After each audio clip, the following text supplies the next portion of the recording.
The trap of the terrified. Elmo was a marvel of efficiency. On the factory floor, his hands moved with a practiced, almost surgical speed, assembling the intricate components of their product faster and with fewer errors than anyone else. His work was his craft, and he excelled at it, yet he felt no pride, only a crushing anxiety. His efforts were not fueled by passion, but by the corrosive fear of Mr. Vargas, his boss. Vargas ruled the business like a warlord. His management style was pure terror. Public berating, sudden firings over minor mistakes, and constant, unpredictable bursts of rage. Elmo lived in a perpetual state of dread. Every meticulous movement, every skipped lunch break, every overtime hour was a desperate offering to appease the tyrannical god of his workplace, hoping to keep the axe from falling on his own neck. He was a slave to a paycheck, shackled by the fear of man. One afternoon, during a brief, stolen lunch break, a colleague left an open Bible on the communal table. Elmo, slumped and exhausted, glanced down, and his eyes caught the bold, underlined print. The fear of man lays a snare, but whoever trusts in the Lord is safe. Proverbs 29 verse 25. The words were a direct jolt to his soul. A snare, a trap. That's exactly what his life had become. His entire existence was a panicked effort to avoid the trap of his boss's disapproval. He was a brilliant worker, yet he was utterly paralyzed. He read on, his breath catching.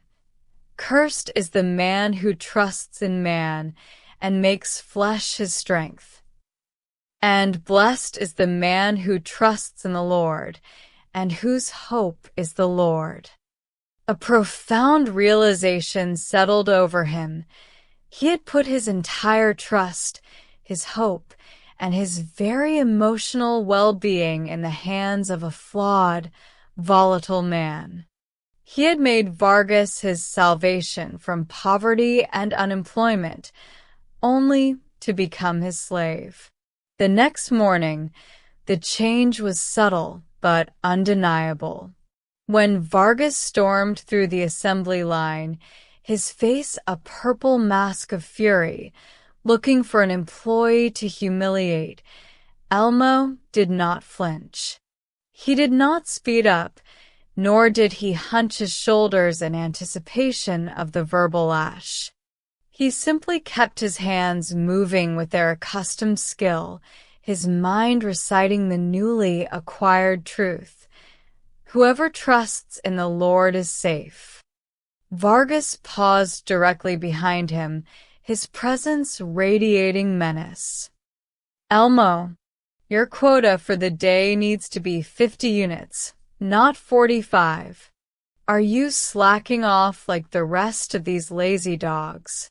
In the past, Elmo would have stammered a frantic apology, promising a miracle.